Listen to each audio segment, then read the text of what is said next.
Hey there, Sales Funnel Nerd here. Welcome to this video. Today we're going to be talking about creating an email list. So depending on what your email autoresponder is, you might have to create an email list actually before you can create a submission form. So if you need to, this is how you create an email list. You're going to go in and click on Create New List. Remember, this is my Aweber days. I don't actually have Aweber anymore, but remember you have to click on to Create New List, and you need to give this list a name. So you can call it whatever you want, but come up with some type of naming system that's going to make sense to you and make it easy for you to track and keep track of your lists here.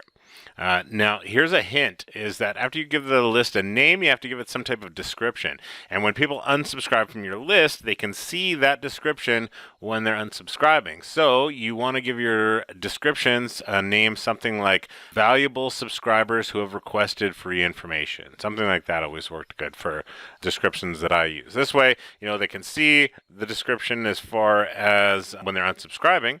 This might be something, depending on what you write in your description there, that might have them rethink unsubscribing. They might look at it and think, oh, you know what, I'm actually going to stay with this, right? So just be careful of what you're putting when you give your email list a description there.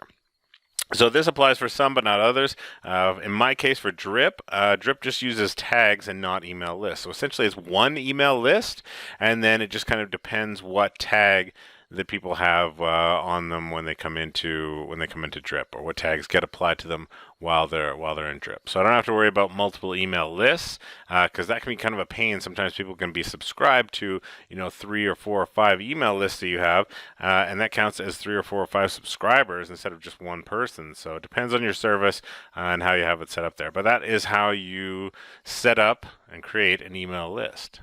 So go ahead and do that if you need to. Otherwise, I will see you in the next video.